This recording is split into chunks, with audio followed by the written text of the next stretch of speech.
الحمدللہ رب العالمین والصلاة والسلام علی سید الانبیاء والمرسلین اما بعد فاعوذ باللہ من الشیطان الرجیم بسم اللہ الرحمن الرحیم الصلاة والسلام علیک یا رسول اللہ وعلی آلک واصحابک یا حبیب اللہ۔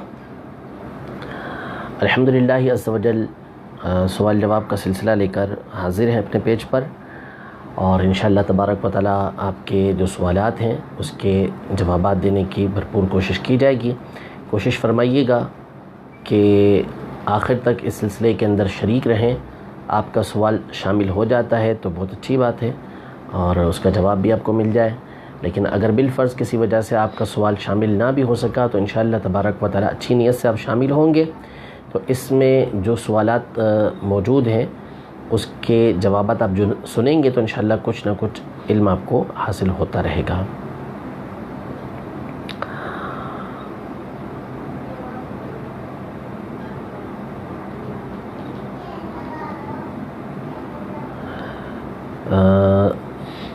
بعض عالم صاحب کہتے ہیں کہ پینٹ شرٹ پر نماز نہیں ہوتی ہے، کیا یہ صحیح ہے؟ دیکھیں، صحیح نہیں ہوتی یہ جملہ تو ٹھیک نہیں ہے۔ نماز تو ہو جائے گی لیکن بہرحال پذیرائی اس کی نہیں ہے کہ پینٹ شرٹ پہن کر نماز پڑھی جائے۔ بہتر یہی ہے کہ صالحین کا، اچھے لوگوں کا، نیک لوگوں کا لباس پہن کر ہی نماز پڑھی جائے۔ لیکن اگر کسی نے پینٹ شرٹ کے اندر نماز پڑھی تو نماز اس کی ہو جائے گی، لیکن چاہے نماز میں ہو یا نماز کے علاوہ ہو، لباس ایسا ہرگز نہیں ہونا چاہیے کہ جس سے آپ کے جسم کی حیت کسی اور کے سامنے ظاہر ہو۔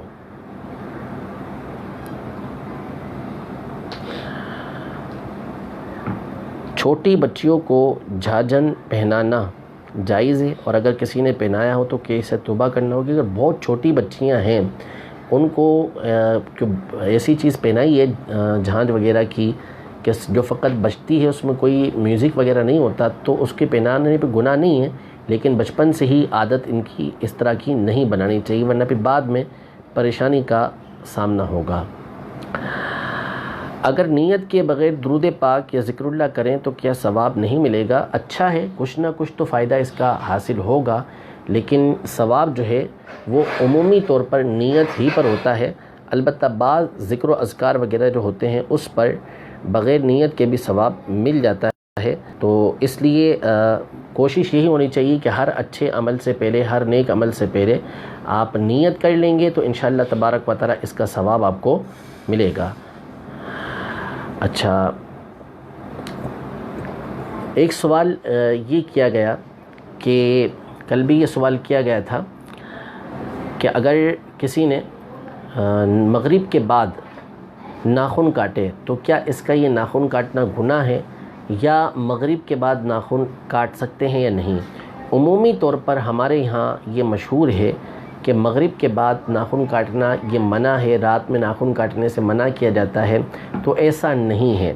شرعی اعتبار سے اس میں کوئی حرج نہیں ہے کہ مغرب کے بعد بھی، عشاء کے بعد بھی، رات کے وقت میں آپ ناخن کاٹیں، بلکہ حضرت امام ابو یوسف رحمۃ اللہ تعالیٰ علیہ کا قول فتاوی عالمگیری کے اندر نقل کیا گیا ہے کہ جب ان سے خلیفہ نے اس بارے میں سوال کیا کہ اگر کوئی رات کے وقت ناخن کاٹے تو کیا اس کا کاٹنا درست ہے، تو امام ابو یوسف رحمۃ اللہ تعالیٰ علیہ نے یہ ارشاد فرمایا کہ یہ بھلائی ہے، خیر ہے، اور خیر میں جلدی کرنی چاہیے، یعنی ناخن کاٹ سکتے ہیں، اس میں کوئی حرج نہیں ہے۔ پریشانی کے وقت الٹے ہاتھ کر کے دعا مانگنا کیسا؟ کچھ عورتیں کہتی ہیں کہ جب کوئی پریشانی یا مصیبت آ جائے تو ہاتھوں کو الٹا کر کے دعا مانگنی چاہیے، جیسے نماز استسقاء کے بعد لوگ ہاتھ الٹے کر کے دعا مانگتے ہیں۔ اصل میں یہ فعال ہوتی ہیں، نیک فعال ہوتی ہیں۔ اگر کوئی دعا مانگ رہا ہے اور اب بارش اوپر سے یوں برسنی ہے تو اس کے لیے اس طرح کر لیا، حضور علیہ السلام نے چادر پلٹ لی، تو عام طور پہ تو یہ آسمان کی طرف ہی رکھا جائے گا۔ البتہ نیک فعل کے لیے کسی مقام پر کہ رحمت نازل ہو رہی ہے، رحمت اتر رہی ہے، اس کے لیے اس نے ہاتھ پلٹ دیے تو اس میں حرج نہیں ہے۔ گھر میں تنہا نماز پڑھنے کے لیے اذان دے سکتے ہیں؟ بالکل دے سکتے ہیں، اچھی بات ہے۔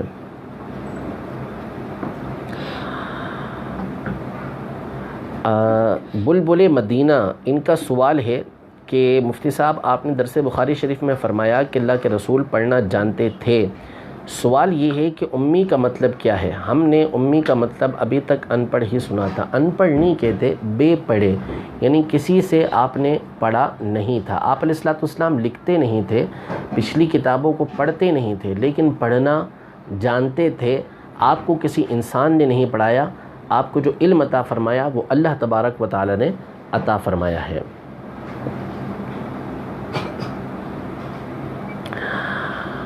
عمل کثیر سے نماز فاسد ہو جاتی ہے، نمازی کو کیسے معلوم ہوگا کہ یہ عمل کثیر ہے؟ اس کی تعریف سے معلوم ہوگا کہ عمل کثیر کہتے کس کو ہیں۔ تو عمل کثیر ایسے عمل کو کہتے ہیں کہ دور سے دیکھنے والا کہ جس کو معلوم نہ ہو کہ یہ جو عمل کر رہا ہے یہ نماز کے اندر ہے یا نہیں، وہ دیکھے تو وہ یہ سمجھے کہ یہ نماز کے اندر نہیں ہے، تو ایسے عمل کو عمل کثیر کہا جاتا ہے۔ جیسے آپ مثال کے طور پر جیب سے موبائل نکالیں اور اس کو دیکھ کے بند کرنا شروع کر دیں، تو کوئی بھی دیکھے گا تو وہ یہی سمجھے گا کہ نماز میں نہیں ہے، اسی لیے موبائل کو اس طرح سے استعمال کر رہا ہے۔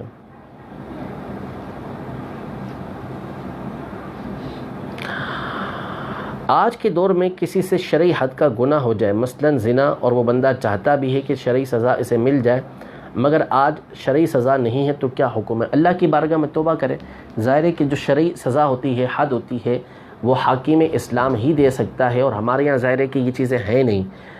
دنیا میں کسی بھی مقام پہ مکمل طور پر اس طرح کے احکام کا نفاذ نہیں ہے، تو اب وہ اللہ کی بارگاہ میں توبہ کرے، اور توبہ کا مطلب کہ پچھلے گناہ پر شرمندہ ہو اور آئندہ نہ کرنے کا پکا ارادہ کرے۔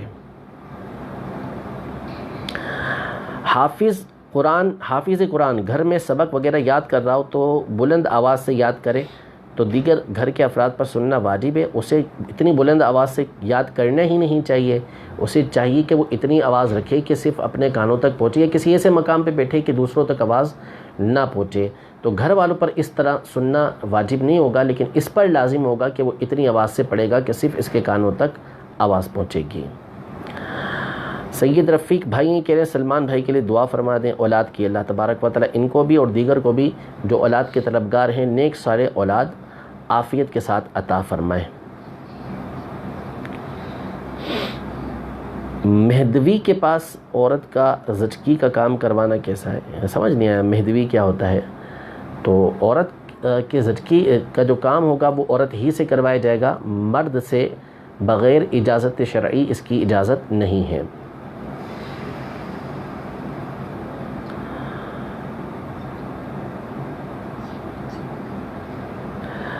اگر کسی اسلامی بہن کے مدنی قاعدے کے مخارج صحیح ادا نہ ہوں، وہ پڑھ بھی رہی ہے لیکن کوشش کے بعد بھی منہ سے صحیح نہیں نکلتے، اب وہ کیا کرے؟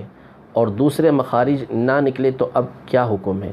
حتی الامکان کوشش یہی کرے کہ وہ ان صورتوں کو، ان آیتوں کو پڑھے نماز کے اندر کہ جس کے مخارج اس کے ٹھیک ہیں، جس کے اندر وہ الفاظ آتے ہیں کہ جس میں اس کے مخارج درست ہیں، انہی کو پڑھے، اور سیکھنے کی کوشش کرتی رہے۔ جب تک سیکھنے کی کوشش کرتی رہے گی اور اس کے اندر وقت گزارتی رہے گی تو اس کی نماز یہ ہو جائے گی۔ پسند کی شادی کے لیے دعا مانگنا کیسا ہے؟ کئی مرتبہ اس کے جواب دے چکا ہوں کہ پسند کی شادی کا شریعت جو ہے وہ انکار نہیں کرتی، لیکن اس کے لیے جو پہلے کے معاملات ہوتے ہیں کہ آپس میں تعلق رکھنا، تحفے تحائف کا تبادلہ کرنا، ملاقات کرنا، گفتگو کرنا، یہ سب ناجائز و حرام کام ہے، اس کی شریعت اجازت نہیں دیتی۔ اگر ایسا کوئی امر نہیں ہوا، اب اللہ تبارک و تعالیٰ کی بارگاہ میں دعا کرتا ہے تو اس میں حرج نہیں ہے۔ شب برات میں جو حلوے پر نیاز ہوتی ہے اس کے بارے میں بتا دیں۔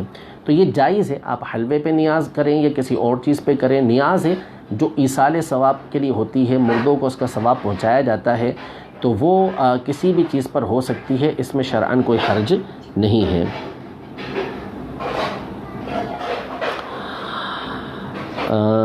مفتی صاحب میرا سوال یہ ہے کہ داڑھی کہاں سے شروع ہوتی ہے اور ہونٹ کے نیچے جو بال ہیں کیا وہ بھی داڑھی کا حصہ ہیں؟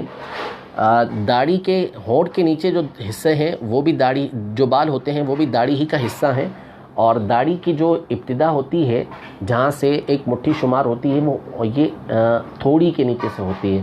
تھوڑی کے نیچے سے ایک مٹھی رکھنا یہ واجب ہے. اس کے اوپر کا حصہ بھی واجب ہے لیکن جو شمار ہوگا جس کے نیچے سے آپ کاٹ سکتے ہیں وہ ایک مٹھی یہاں سے شمار ہوگا کہ اس کے نیچے جو کچھ آئے گا وہ کاٹا جا سکتا ہے, اس کے علاوہ نہیں کاٹا جا سکتا.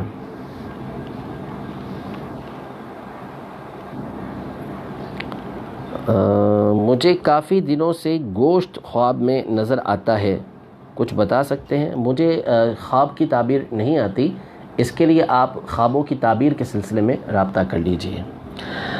شعبان کے روزوں کی عربی میں نیت ارشاد فرما دیں. کوئی الگ سے نیت نہیں ہے. نویت صوم من غدین شعبان, یہ الفاظ آپ کہہ سکتے ہیں. اصل جو نیت ہے وہ دل کے ارادے کا نام ہے کہ دل میں آپ کے روزے کی نیت ہو اور آپ کی یہ نیت ہو کہ میں کل شعبان کا روزہ رکھوں گا, تو اس سے روزہ آپ کا ہو جائے گا. کوئی الگ سے الفاظ اس کے نہ اردو میں ہے نہ عربی کے اندر ہے. ذکا اللہ خان نے پوچھ رہے ہیں کہ اگر سفر شرعی کریں تو سفر کہاں سے شروع ہوگا؟ جب آپ اپنے شہر سے باہر نکلیں گے اور 92 کلومیٹر دور جانے کا آپ کا ارادہ ہوگا تو شہر کے باہر نکلنے سے آپ کا سفر شرعی شروع ہوگا.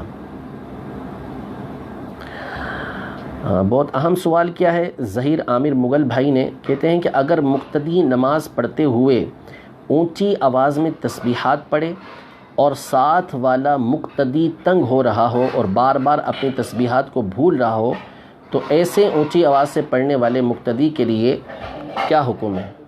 حمزہ درانا بیٹا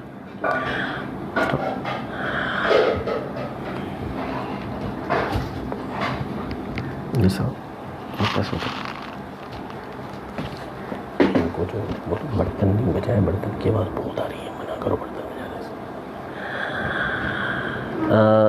اگر مقتدی بلند آواز سے پڑھ رہا ہے تو اس کا یہ پڑھنا غلط ہے. بعض لوگ واقعی اس حوالے سے بہت زیادہ بے احتیاطی برتتے ہیں اور بلند آواز ان کی تسبیحات میں بھی ہو رہی ہوتی ہے. بعض اوقات جو ہے وہ اپنی نماز پڑھ رہے ہوتے ہیں تو اس میں سورہ فاتحہ وغیرہ کی آواز بھی ان کی بلند ہو رہی ہوتی ہے, تو یہ دوسروں کو واقعی اذیت اور تکلیف دینے کی صورت ہوتی ہے. اول تو آواز ہونی ہی اتنی چاہیے کہ آپ کے کانوں تک آواز پہنچے, اور اگر آپ کو واقعی اس کی کوئی پریشانی ہے کہ کسی صورت آپ کی آواز کم ہو ہی نہیں پاتی تو پھر آپ ایسے مقام پہ کھڑے ہو کر پڑھا کریں کہ جہاں سے دوسروں کو تکلیف کا سامنا نہ ہو, اور بہرحال کوشش کریں گی تو آہستہ آہستہ آپ کی آواز یہ آہستہ ہو جائے گی.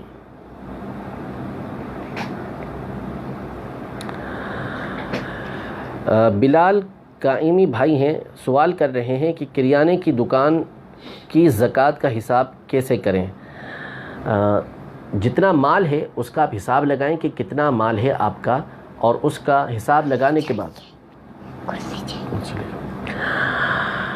جتنا مال ہے آپ کا اس کا آپ حساب لگا لیں, اور اس کی جتنی مارکیٹ ویلیو بنتی ہے اس کا 2.5% آپ کو نکالنا ہوگا. جتنا بھی مال ہوگا, چاہے وہ کریانے کی دکان ہو, کسی کی کپڑے کی دکان ہو, چاہے کوئی ہول سیل کا کام کرتا ہو یا ریٹیل کا کام کرتا ہو, جو اس کی مارکیٹ ویلیو ہوگی اس کے مطابق مال کو آپ نے کاؤنٹ کرنا ہوگا اور اسی پر آپ کو زکوٰۃ 2.5% دینا ہوگی.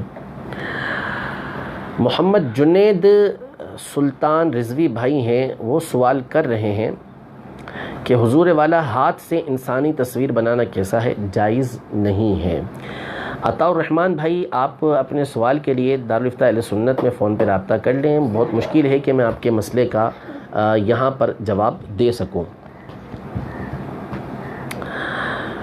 شب برات کے تمام وظیفے بتا دیں. آپ اس کے لیے مدنی پنصورے کا مطالعہ کر لیں یا امیر اہل سنت کا رسالہ آقا کا مہینہ, اس کا مطالعہ فرما لیں.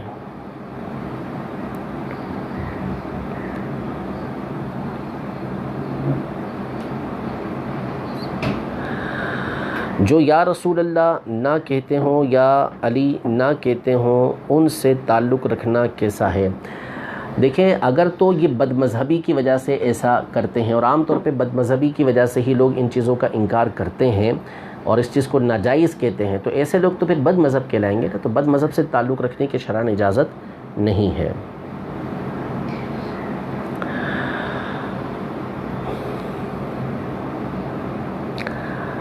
سلام, عرفہ کی کیا حقیقت ہے؟ حقیقت تو یوں نہیں ہے کہ جو لوگ کہتے ہیں کہ خاص اس دن جو ہے وہ مردوں کی روحیں آتی ہیں اور فریاد کرتی ہیں، اس طرح کا تو مجھے پڑھنا یاد نہیں ہے، لیکن اس دن ایصال ثواب کرنے میں کوئی حرج نہیں ہے، کیا جا سکتا ہے۔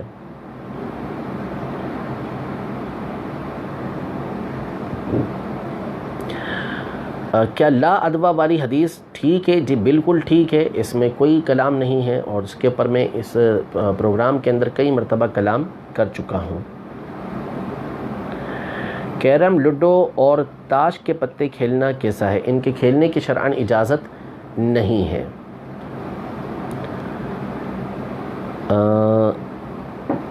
میں چل پھر نہیں سکتی اور وضو کرنے والا نہیں ہو تو تیمم کر سکتی ہوں نماز پڑھنے کے لیے؟ اگر واقعی اللہ تعالیٰ آپ کو شفا عطا فرمائے، اگر واقعی آپ کی یہ کنڈیشن ہے کہ آپ چل پھر نہیں سکتی اور اس وقت کوئی آپ کو وضو کروانے والا بھی موجود نہیں ہے اور نماز کا وقت جا رہا ہے، تو پھر آپ تیمم کر کے نماز پڑھ سکتی ہیں۔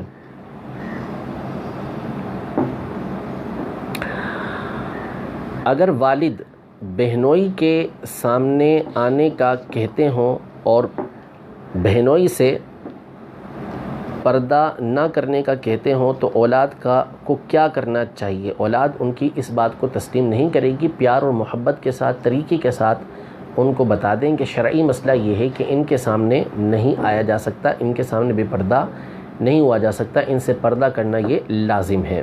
باقی مزید اس حوالے سے امیر اہل سنت کی جو کتاب ہے پردے کے بارے میں سوال جواب، اس کا مطالعہ بھی فرما لیں اور اپنے والد صاحب کو بھی اس کا پڑھنے کا مشورہ دے دیں۔ باقی یہ کہ بہتر یہ ہے کہ آپ اس حوالے سے مزید دارالفتہ اہل سنت سے فون پہ رابطہ کر لیں تاکہ جو اس میں احتیاطیں ہیں وہ بھی آپ کو بتائی جا سکیں۔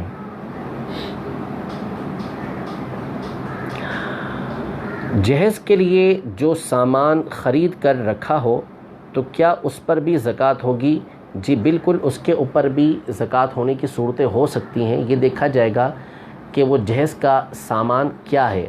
اگر سونا چاندی رقم وغیرہ اس میں موجود ہے تو اس پر نصاب کے اعتبار سے، شرائط کے اعتبار سے زکوٰۃ ہوگی، اور اگر برتنے کا سامان ہے جیسے فرنیچر وغیرہ، کپڑے وغیرہ ہوتے ہیں، برتن وغیرہ ہوتے ہیں، تو ان کے اوپر زکوٰۃ نہیں ہوگی۔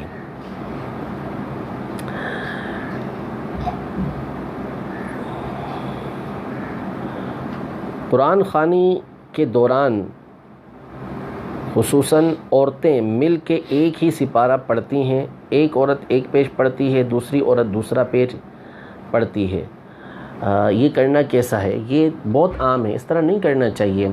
اصل میں وہ پیج پڑھ رہی ہوتی ہیں، معنی بھی معلوم نہیں ہوتا، یا پڑھ رہے ہوتے ہیں معنی بھی معلوم نہیں ہوتا، تو اس طرح نہ کریں۔ یا تو کم از کم ایسا ہو کہ کسی آیت سے آیت تک ختم کریں، یا رکوع سے رکوع پر ختم کریں، یا پارے زیادہ ہیں تو کوئی پاؤ لے لے، کوئی دوسرا پاؤ لے لے، کوئی تیسرا، کوئی چوتھا، اس طریقے سے لے کے پڑھیں۔ یوں جو ایک صفحے سے یہ شروع کرتی ہے دوسرے سے وہ کرتی ہے، یہ طریقہ کار ٹھیک نہیں ہے۔ اس میں بعض اوقات معنی یہ تبدیل ہو رہا ہوتا ہوگا اور کچھ سے کچھ معنی بن جاتا ہوگا، تو اس طرح نہ کیا کریں کہ پیج کی ابتدا سے وہ شروع کر رہا ہے یا وہ کر رہی ہے، دوسرے پیج سے وہ کر رہی ہے، اس میں الفاظ ٹوٹتے ہوں گے، معنی صحیح نہیں بنتے ہوں گے۔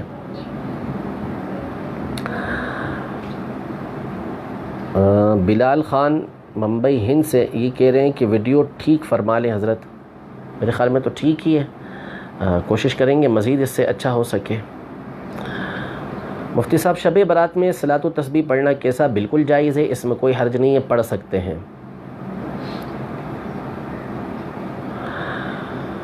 اذان کے شروع میں تعوذ و تسمیہ پڑھنا کیسا؟ پڑھ سکتے ہیں۔ عام طور پہ ہمارے یہاں تعوذ پڑھا نہیں جاتا، اور یہ تعوذ پڑھنے کا کوئی موقع بھی نہیں ہے، لیکن پڑھنا چاہے کوئی تو پڑھ لے گا، تو اس میں کوئی حرج نہیں ہے۔ تسمیہ یعنی بسم اللہ ہمارے یہاں پر پڑھا جاتا ہے۔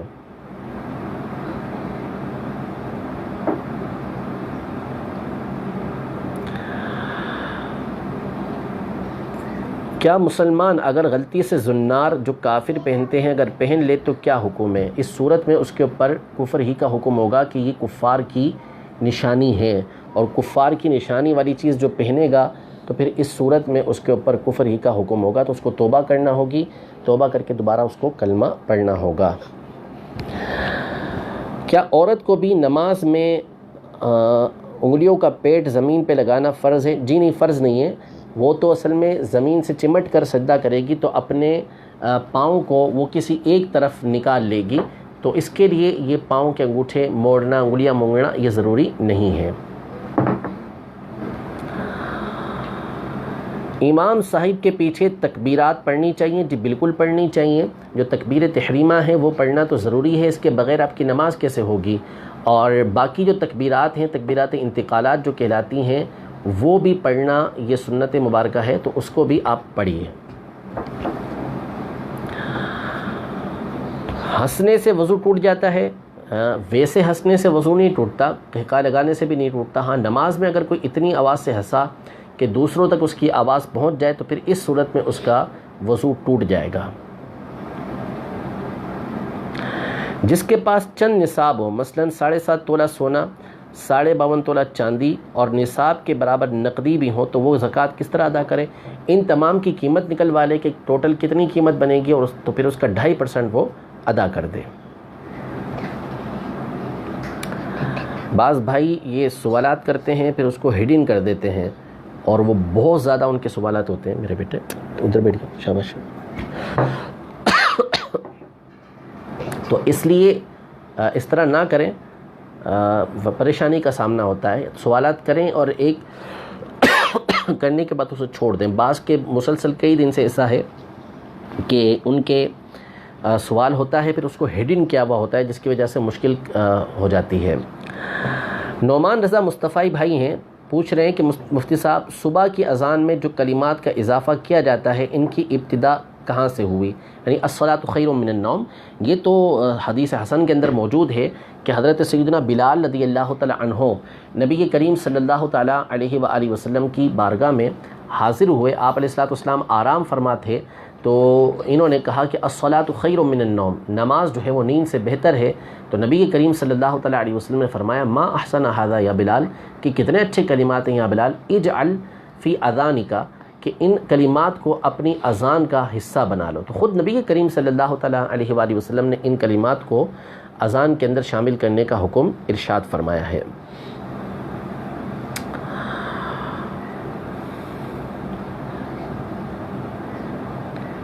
سوتے وقت پاؤں کس طرف کرنا ممنوع ہے؟ بعض لوگ کہتے ہیں کہ شمال کی طرف پاؤں کر کے نہیں لیٹنا چاہیے۔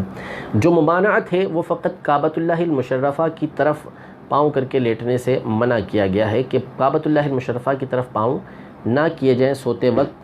اور اتفاق ہے کہ ہمارے پاک و ہند کے اندر جو کعبے کی سمت ہے، اسی میں مدینہ منورہ کی طرف سمت بنتی ہے، تو اس لیے اس طرف پاؤں کر کے نہیں سونا چاہیے۔ اس کے علاوہ دیگر کی طرف پاؤں کر سکتے ہیں، البتہ جو جتنا زیادہ با ادب ہوتا ہے وہ اتنا ہی با نصیب ہوتا ہے۔ تو اعلیٰ حضرت امام اہل سنت رحمۃ اللہ تعالی علیہ کی جو کامل عقیدت تھی غوث پاک رضی اللہ تعالی عنہ سے، وہ سب کے سامنے ہے۔ تو اعلیٰ حضرت رحمۃ اللہ تعالی علیہ آپ نے بہت چھوٹی عمر میں بغداد معلیٰ کا جو رخ تھا اسے نکال لیا تھا کہ اس کا رخ کس طرف ہے، تو کبھی بھی آپ اس کی طرف پاؤں نہیں کیا کرتے تھے۔ تو بہرحال کعبۃ اللہ المشرفہ کے علاوہ کسی اور طرف پاؤں کر سکتے ہیں، کسی اور سمت کی طرف پاؤں کر سکتے ہیں، اس میں حرج نہیں ہے۔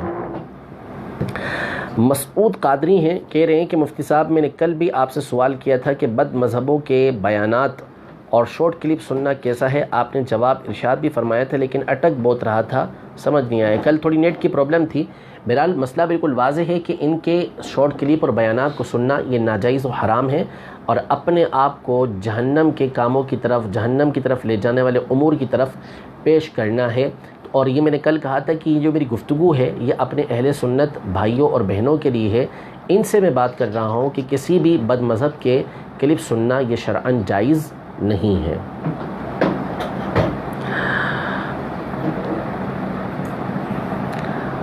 ایک بھائی سوال کر رہے ہیں کہ مفتی صاحب کی بارگاہ میں عرض ہے کہ آپ کے پاس جو مدنی منا تشریف فرما ہے اس کا نام کیا ہے؟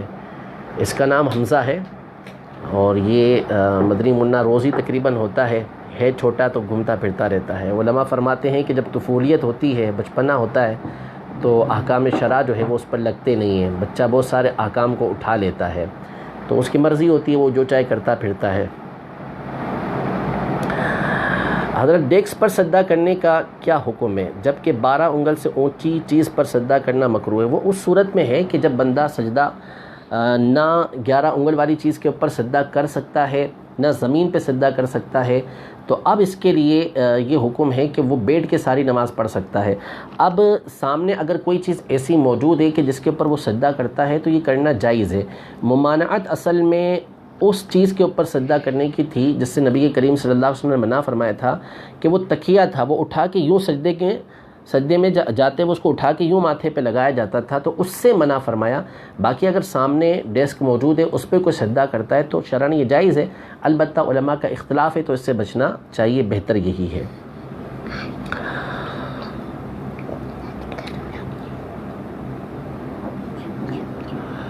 اگر زخم رسنے کی صورت میں انڈر ویئر پہن کر کپڑا رکھ لیا جائے تو نماز ہو جائے گی؟ ہر نماز میں کپڑے تبدیل نہیں کرنے پڑیں گے؟ جی نہیں، ایسا نہیں ہے۔ اگر وہ کپڑا ناپاک ہو گیا تو اس کو تو ہٹانا ہوگا، اس میں بعض صورتوں کے اندر نماز سرے سے نہیں ہوگی، بعض میں واجب الادا ہوگی، بعض میں بہتر ہوگا اس کو دوبارہ پڑھنا، تو اس کپڑے کو ہٹا کے وضو کر کے پھر نماز پڑھنا ہوگا۔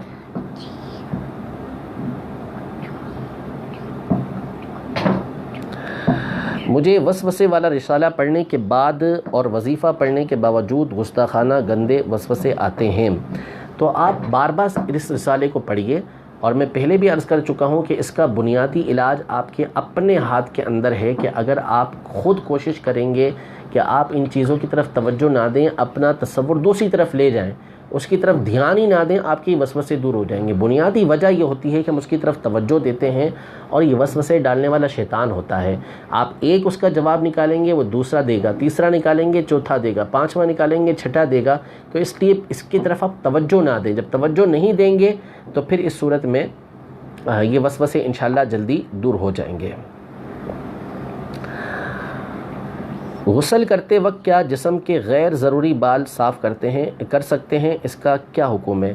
جو منہ زیر ناف ہیں یا بغل کے بال ہیں ان کو تو 40 دن کے اندر اندر کاٹنا یہ ضروری ہے، اور بہتر یہ ہے کہ ہر ہفتے ان کو صاف کر لیا جائے۔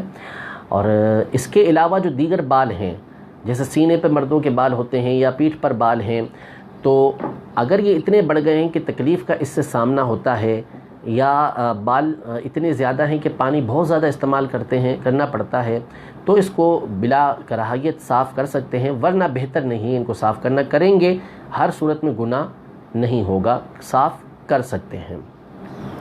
تنگ ہو رہا ہوں۔ جمعے کے حوالے سے بہت زیادہ لوگ سوال کر رہے ہیں، تو یہ روز کئی مرتبہ جواب دیے جا چکے ہیں۔ اگر آپ پچھلے کچھ ہمارے سلسلے سن لیں تو اس میں آپ کو یہ تمام چیزیں مل جائیں گی۔ مستحقین سے کیا مراد ہیں؟ شرعی فقیر کی تعریف بیان فرما دیجئے۔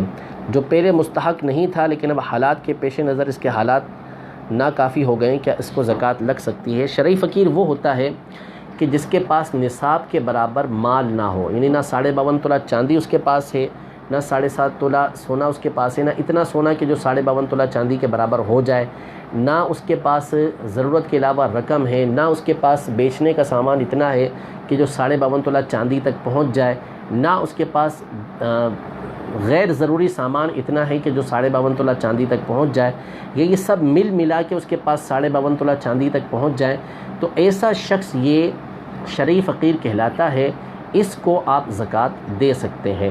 تو اگر ان حالات کے اندر کوئی شخص اس نہج تک پہنچ چکا ہے، ان حالات تک پہنچ چکا ہے، تو اس کو بھی زکوٰۃ دی جا سکتی ہے۔ اگر کسی نے عشاء کی نماز پڑھ لی لیکن وتر چھوڑ دیے کہ آدھی رات کو پڑھوں گا، اور پھر آنکھ نہ کھلی اور فجر ہو گئی، اس کے لیے کیا حکم ہوگا؟ کیا اسے وتر کی قضا کرنا ہوگی یا پھر عشاء کی پوری نماز قضا کرنا ہوگی؟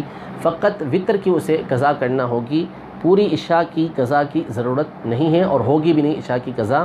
البتہ وتر وہ پڑھے بغیر سوئے کہ جس کو اس بات کا یقین ہو کہ میں تہجد میں اٹھ جاؤں گا۔ اگر اسے اس بات کا اندیشہ ہے کہ میری آنکھ تہجد کے اندر نہیں کھلے گی، تو پھر وہ وتر کو نہ چھوڑے، وتر پڑھ کر ہی سوئے۔ مفتی صاحب، آج کل کے حالات کے پیش نظر ائمہ کرام و مؤذنین کا نمازیوں کو مسجد سے روکنا کیسا ہے؟ مجبور ہیں وہ، ان کے پاس اس کے علاوہ چارہ نہیں ہے۔ بعض مقامات ایسے ہیں کہ جہاں پر اگر وہ نہیں روکیں گے تو پھر اس صورت میں ان کے لیے مصیبت اور پریشانی کا سامنا ہوگا، تو اس مجبوری کی وجہ سے وہ روکتے ہوں گے۔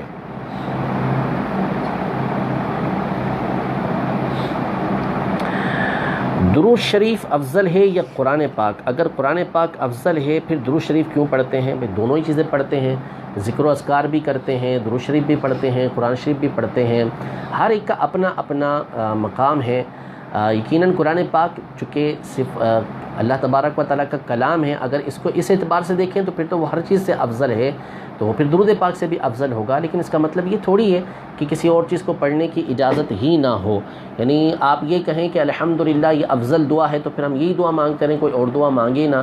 اللہم ربنا آتنا فی الدنیا حسنۃ وفی الآخرۃ حسنۃ وقنا عذاب النار سب سے جامع دعا ہے، تو کیا اس دعا کے علاوہ کوئی اور دعا نہیں مانگیں گے؟ تو ایسا نہیں ہے، دعائیں مختلف مانگ سکتے ہیں، جو چیز افضل ہے اسے بھی پڑھ سکتے ہیں، جو اس سے کم افضل ہے اسے بھی پڑھ سکتے ہیں، اس میں کوئی حرج نہیں ہے، بلکہ بدل بدل کر بندوں کو یہ پڑھتے رہنا چاہیے تاکہ اس کی توجہ اس کی طرف برقرار رہے۔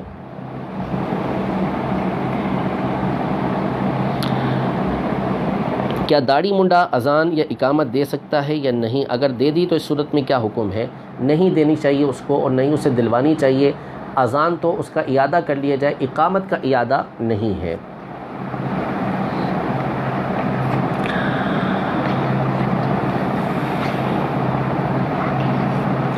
امام صاحب امامت کی کس طرح نیت کریں؟ اگرچہ کہ امام کے لیے مقتدیوں کی نیت یہ بعض صورتوں کے علاوہ ضروری نہیں ہوا کرتی، لیکن اگر وہ نیت کرے گا کہ میں اپنے پیچھے حاضر و غائب مقتدیوں کی نیت کر رہا ہوں، تو جتنے لوگ اس کے پیچھے نماز پڑھیں گے تمام کا ثواب اس کو ملے گا۔ کیا کسی امام کی تقلید ضروری ہے؟ جی ہاں، جو بھی غیر مجتہد ہے، اور ہمارے یہاں تقریباً غیر مجتہد ہی ہیں، تو کسی نہ کسی امام کی تقلید ضروری ہے، اور دنیا کے 90% مسلمان کسی نہ کسی امام کی تقلید ضرور کرتے ہیں۔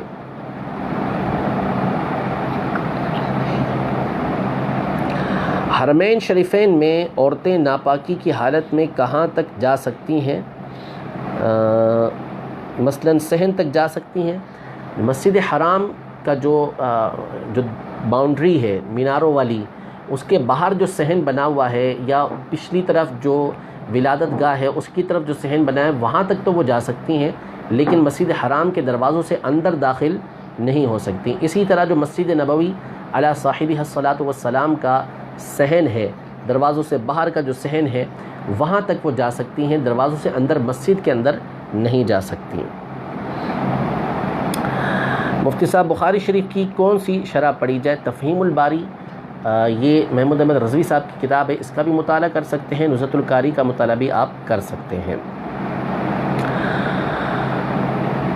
اگر نماز کے بیچ میں وضو ٹوٹ جائے تو کیا نماز مکمل کرنی چاہیے؟ ٹوٹ گئی نماز، اب آپ کی جب وضو ٹوٹ گیا تو اب جا کے وضو کر کے چاہیں تو وہیں سے ابتدا کریں، لیکن اس کی شرائط ہیں اور وہ پوری کرنا مشکل ہے، اور بہتر یہ ہے کہ آپ شروع سے نماز پڑھیں۔ اور بیٹا جاؤ ادھر جاؤ، لنگل کے پاس شاباش۔ بیٹھ کر نماز پڑھتے وقت نظر کہاں ہونی چاہیے؟ قیام اور رکوع اور سجود میں۔ بیٹھتے وقت جب نماز پڑھیں گے تو آپ کی نظر جو ہے وہ گود کے اندر ہونی چاہیے۔ جزاک اللہ ابرار شوکت بھائی، آپ نے محبت کا اظہار کیا، اللہ تبارک و تعالیٰ آپ کو برکت عطا فرمائے۔ پانی ہونے کے باوجود ضرر کے خوف سے تیمم غسل کے قائم مقام ہو سکتا ہے؟ واقعی اگر اس کو ایسی تکلیف ہے کہ وہ پانی استعمال کرے گا تو اس صورت میں اس کا مرض بڑھ جائے گا۔ یہ کسی طبیب نے جو فاسق نہیں ہے، ماہر ہے، اس نے بیان کیا کہ آپ پانی استعمال نہیں کیجیے گا ورنہ آپ کا زخم یا آپ کی بیماری بڑھ جائے گی، یا اس کو اپنا تجربہ ہے کہ اس کو ایسا نزلہ زکام لگا ہوا ہے، بخار ہوا ہے کہ پانی استعمال کرے گا تو اس کو پتہ ہے کہ میری بیماری بڑھ جائے گی، تو اس حالت میں وہ تیمم کر سکتا ہے۔ کیا بھائی بہن کو زکوٰۃ دے سکتا ہے؟ جی بالکل، بھائی بہن کو زکوٰۃ دے سکتا ہے اور بہن بھائی کو زکوٰۃ دے سکتی ہے جب کہ وہ زکوٰۃ کے مستحق ہوں۔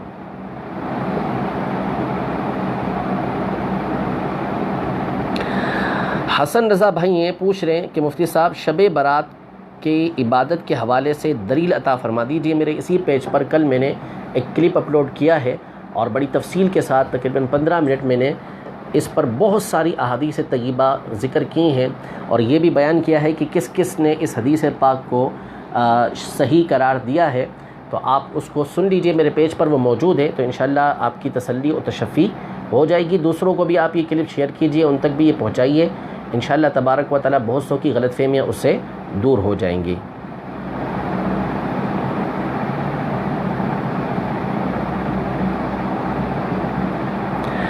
سلام، شہد صرف جسمانی طور پر شفا دیتا ہے یا دل کے لیے بھی شفا ہے؟ جو ظاہر ہے وہ یہ ہے کہ یہ جسمانی شفا کے لیے ہے، فیہ شفاء للناس، اس میں لوگوں کے لیے شفا ہے، اور یہ شفا جو ہے یہ جسمانی اعتبار سے ہے۔ ہاں اگر کوئی اچھی نیت سے کہ نبی کریم صلی اللہ تعالیٰ علیہ وآلہ وسلم نے اسے تناول فرمایا ہے، تو نبی کریم صلی اللہ تعالیٰ علیہ وسلم کے طریقہ کار پر عمل کر رہا ہوں، تو نبی کریم صلی اللہ علیہ وسلم کے طریقہ کار پر عمل کی وجہ سے انشاءاللہ دل کی صفائی بھی ہو جائے گی۔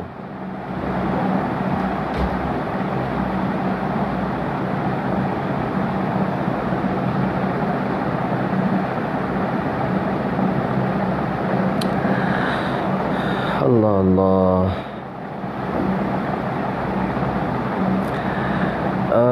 استاد صاحب میرا سوال یہ ہے کہ کیا درس بخاری مکمل بخاری شریف کا ہوگا؟ بہت مشکل ہے مکمل بخاری شریف کا ہو سکے، اللہ تعالیٰ سعادت عطا فرمائے۔ بہرحال جتنا ہوگا اللہ کی رحمت سے انشاءاللہ تبارک و تعالیٰ، اللہ نے چاہا تو بہت کچھ باتیں سیکھنے کو ملیں گی، بس دعا فرمائے کہ اس کو صحیح طریقے سے کرنے میں ہم کامیاب ہو جائیں، کیونکہ ظاہر ہے کہ یہ عوام الناس کو بھی بیان کرنا ہے، تو انہی کے انداز میں اس کو بیان کرنے کی کوشش کی جا رہی ہے۔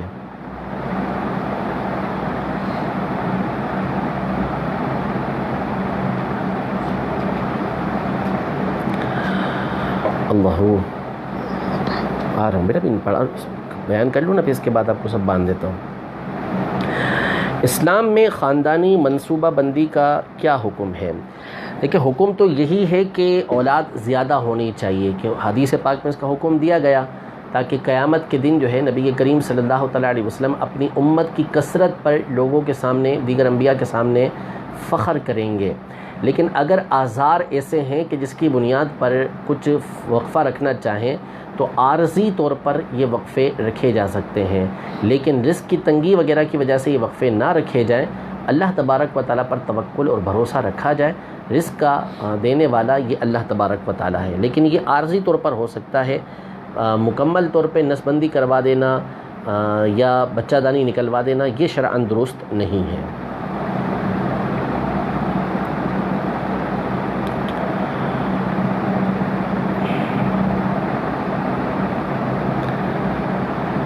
عطیات باکس میں صدقہ ڈالیں جس میں دوسروں کے پیسے ہوں تو کیا ہمارا صدقہ ادا ہو گیا؟ جی بالکل، جب آپ نے اس میں ڈال دیے تو وہ سارے کے سارے مستحقین تک پہنچائے جائیں گے، تو اس سے آپ کا صدقہ ادا ہو جائے گا۔ آج کل لوگ تدفین میں قبرستان میں قبروں پر بیٹھ جاتے ہیں، کہتے ہو جاتے ہیں یا چل کے جاتے ہیں، ایسا کرنا کیسا ہے؟ قبر کے اوپر پاؤں رکھنا یہ ناجائز و حرام ہے، قبر کے اوپر پاؤں نہیں رکھ سکتے، اس کے اوپر بیٹھ نہیں سکتے۔ جو ایسا کرتے ہیں وہ غلط کرتے ہیں، ان کو توبہ کرنا لازم ہے کہ یہ گناہ کا کام کر رہے ہیں۔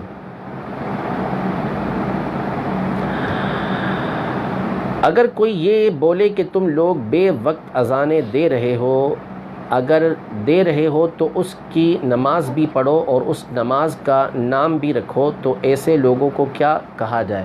اگر اذان کے ساتھ نماز ضروری ہے تو بچے کے کان میں جب آپ اذان دیا کریں تو پھر سارے اس کے ساتھ بیٹھ کر جو ہے وہ اذان کے ساتھ نماز بھی پڑھا کریں۔ تو اذان جو ہے وہ فقط نماز کے لیے نہیں ہوتی، ورنہ پھر بچے کے کان میں جب بھی اذان دیں گے تو پھر اس کے بعد نماز پڑھنا ہوگی، حالانکہ بچے کے کان میں اذان دینا یہ مسنون ہے۔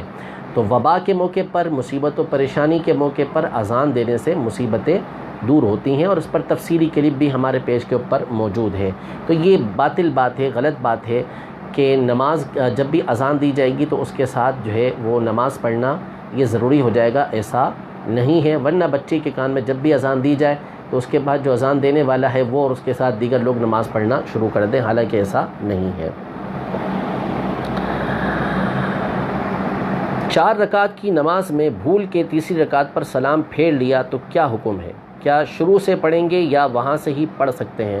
اگر تو آپ نے نماز کے خلاف کوئی کام نہیں کیا، مثلا کسی کو سلام کا جواب نہیں دیا، کسی سے گفتگو کرنا شروع نہیں کر دی، کھانا پینا شروع نہیں کر دیا، وہاں سے اٹھ کر چلے نہیں گئے کہ مسجد سے باہر نکل جائیں، تو پھر اس صورت میں آپ کھڑے ہو جائیں، 1 رکعت مزید پڑھیں اور سجدہ التحیات پڑھنے کے بعد سجدہ سہو کریں، پھر التحیات پڑھیں اور سلام پھیر لیں، آپ کی نماز ہو جائے گی۔ یعنی 1 رکعت ملا کر سجدہ سہو کریں گے تو اس سے نماز آپ کی ہو جائے گی۔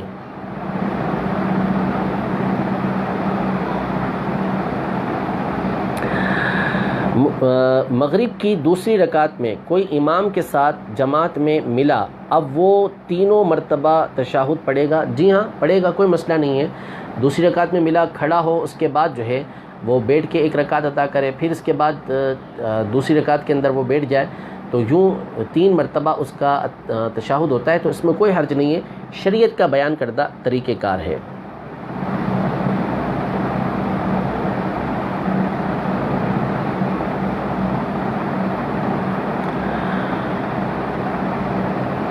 اگر امام صاحب جان بوجھ کر 5 نمازوں میں سے صرف 1 یا 2 نماز کی امامت کرتے ہیں، بقیہ میں جان بوجھ کر نہیں آتے، ان کے پیچھے نماز پڑھنا کیسا ہے؟ دیکھیں پہلے تو یہ جاننا پڑے گا نا کہ امام کا کوئی عذر ہے یا نہیں ہے۔ مثلا امام موجود ہی نہیں ہے، وہ ان نمازوں میں کسی اور مقام پر ہوتا ہے اور اس کا جو طے ہوا ہے وہ 2 نمازیں ہی پڑھانے کا طے ہوا ہے، باقی 3 نمازیں پڑھانے کا طے ہی نہیں ہے، وہ کسی اور مقام پر ہوتا ہے اور وہاں پر وہ نمازیں ادا کرتا ہے، نمازیں نہیں چھوڑتا، تو اس کے پیچھے نماز پڑھنے میں کوئی حرج نہیں ہے۔ اور امام جان بوجھ کر سستی کرتا ہے، کوئی شرعی عذر اس کے ساتھ نہیں ہے اور وہ نماز یہ جماعت چھوڑ رہا ہوتا ہے اور سب کو یہ بات پتہ ہے، تو پھر فاسق کے مولین ہے، اس کے پیچھے وہ 2 نمازیں بھی نہیں پڑھ سکتے۔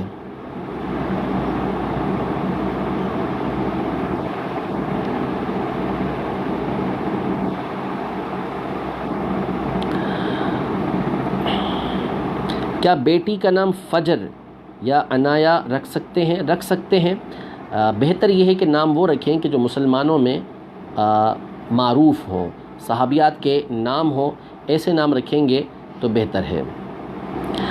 فرض نماز کے ساتھ سنت نفل نہ پڑھیں تو کیا فرض نماز نہیں ہوگی؟ فرض نماز تو ہو جائے گی، لیکن اس صورت میں کہ سنت مؤکدہ اگر وہ چھوڑنے کا عادی ہے، جیسے ظہر کی 4 سنتیں، اس کے بعد کی 2 سنتیں، مغرب کے بعد کی 2 سنتیں، فجر سے پہلے کی 2 سنتیں، عشاء کے بعد کی 2 سنتیں، اگر وہ چھوڑ دیتا ہے تو پھر تو وہ گنہگار ہوگا، اس کو توبہ کرنا ہوگی۔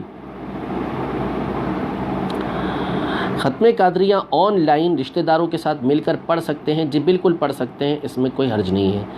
کیا واقعی زمین سورج کے گرد گھومتی ہے؟ ہمارا یہ عقیدہ نظریہ نہیں ہے، ہمارے نزدیک زمین ساکن ہے اور سورج وغیرہ اس کے گرد گھومتے ہیں، قرآن پاک میں اس کی تصریح موجود ہے اور اعلیٰ حضرت امام اہل سنت کا اس پر تفصیلی رسالہ بھی موجود ہے۔ کیا بچوں کو مارنا جائز ہے؟ مارنا تو جائز نہیں ہے، ہاں بعض اوقات سزا دینے کی جو صورتیں ہوتی ہیں وہ جدا ہوتی ہیں، لیکن ہمارے یہاں عمومی طور پہ جو سزا دی جاتی ہے وہ درست نہیں ہوتی، اس لیے کہ یہ اپنا غصہ نکالنے کے لیے اور جو اس نے تنگ کیا تھا اس وجہ سے اس کو یہ مارا جاتا ہے۔ بچے کو تربیت کے لیے، تعلیم کے لیے معمولی سی ایسی مار کے جو بچے کے لیے مضر نہ ہو، ایسی سزا دینے کی اجازت دی گئی ہے۔ باقی اس طرح جو ہمارے یہاں بچوں کو یا نعوذ باللہ جو عورتوں کو، اپنی بیویوں کو مارتے پیٹتے ہیں، یہ ناجائز و حرام کام کر رہے ہوتے ہیں۔ نفل روزہ اگر سحری نہ کر سکا تو روزہ رکھ سکتا ہے؟ جی بالکل رکھ سکتا ہے۔ اگر کوئی بندہ نماز نہیں پڑھتا لیکن قرآن پاک کی تلاوت کرتا ہے تو اس کا ایسا کرنا کیسا ہے؟ قرآن پاک کی تلاوت ایک الگ عمل ہے، قرآن پاک نماز کی ادائیگی ایک الگ عمل ہے۔ اگر وہ بندہ نماز چھوڑتا ہے تو گناہگار ہے، اس سے توبہ کرنا یہ لازم ہے، لیکن اس بنیاد پر ہم اسے قرآن پاک پڑھنے سے منع نہیں کر سکتے کہ ایک نیکی وہ کر رہا ہے وہ اسے کرنے دی جائے گی، لیکن ساتھ ہی ساتھ اس کو اس بات کی تعلیم دی جائے گی، اس کو تبلیغ کی جائے گی، اس کو سکھایا جائے گا، بتایا جائے گا، سمجھایا جائے گا، اس پر کوشش کی جائے گی کہ آپ نماز ادا کیا کریں، کہ نماز پڑھنا یہ فرض ہے۔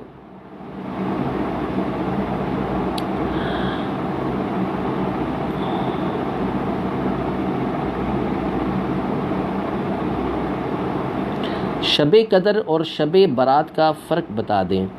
کہ دونوں الگ الگ راتیں ہیں. شب براءت چھٹکارے کی رات 15 شعبان کو کہا جاتا ہے، اور شب قدر یہ رمضان کے آخری عشرے، آخری 10 دن کی جو طاق راتیں ہوتی ہیں ان میں سے کسی ایک کے اندر آتی ہے، اور وہ 1000 راتوں سے افضل ہے اس میں عبادت کرنا.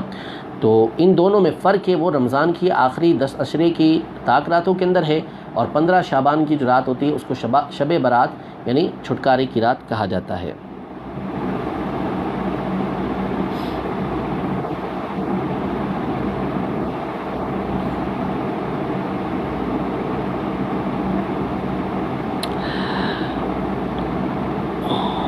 کیا فون پر نکاح کر سکتے ہیں؟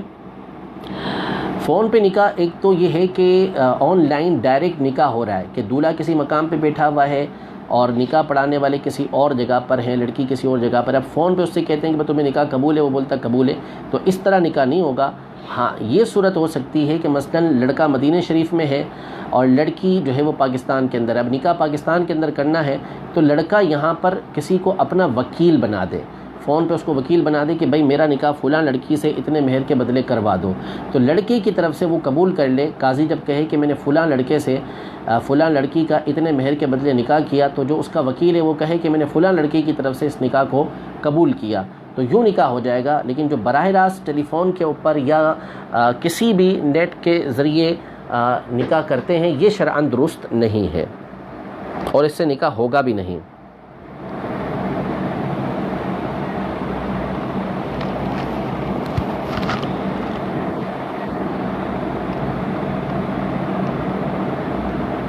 قطب مدینہ کی سوانح حیات پر کچھ فرمائیں. وقت بہت ہو گیا ہے. اس حوالے سے بہت ساری کتابیں ہیں. امیر علیہ سنت کا رسالہ بھی ہے قطب مدینہ کے حالات پر، اور اس کے علاوہ 2 جلدوں کے اندر سیدی قطب مدینہ کی سوانح حیات یہ عارف ضیائی صاحب نے لکھی ہوئی ہے، اس کا بھی آپ مطالعہ کر سکتے ہیں.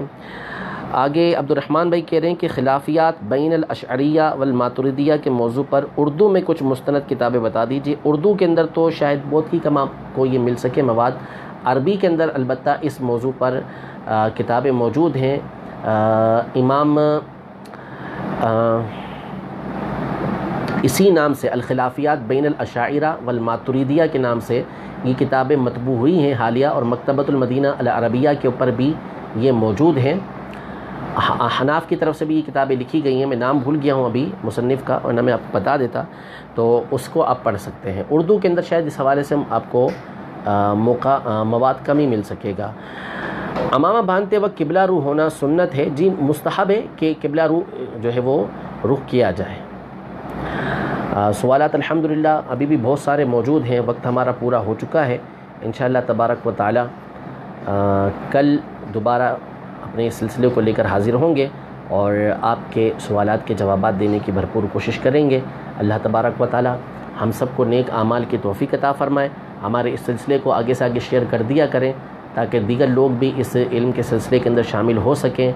بعض ویڈیوز انتہائی اہم ہوتی ہیں، اور بالخصوص عقیدے کے حوالے سے میری کوشش ہوتی ہے کہ کتب کے حوالے سے یہ باتیں بیان کی جائیں، تاکہ آج کل بعض جو بد عقیدہ لوگوں کی باتیں عام ہو جاتی ہیں تو لوگوں کو گمراہی سے بچایا جا سکے. جب اس طرح کی ویڈیوز ہوں تو ان کو بھی خوب شیئر کیا کریں، دوسروں تک پہنچایا کریں تاکہ لوگ اپنے عقیدے کو محفوظ رکھ سکیں. اللہ تبارک و تعالی ہم تمام کی نیک جائز حاجتوں کے اوپر رحمت کی نظر فرمائیں. جن بھائیوں نے جن بہنوں نے دعاؤں کے لیے کہا ہے اللہ تبارک و تعالی ان کی تمام نیک جائز حاجتیں پوری فرمائیں. جو بیمار ہیں اللہ تبارک و تعالی ان کو شفاء کاملہ و عاجلہ عطا فرمائیں. جو پریشان حال ہیں ان کے اللہ تعالیٰ پریشانیاں دور فرمائیں. جو اولاد کے طلبگار ہیں نیک صالح اولاد عطا فرمائیں. جو اسلامی بھائی اسلامی بہنیں رشتوں کی رکاوٹوں کی وجہ سے پریشان ہیں رکاوٹیں دور فرما کر نیک اچھے رشتے عطا فرمائیں. ہماری بہنوں کو بیٹیوں کو ان کے گھروں کے اندر سکھ چین نصیب فرمائیں. وصلی اللہ تعالیٰ علی خیر خلقہ محمد وعلی آلہ وصحبہ اجمعین برحمتک یا ارحم الراحمین.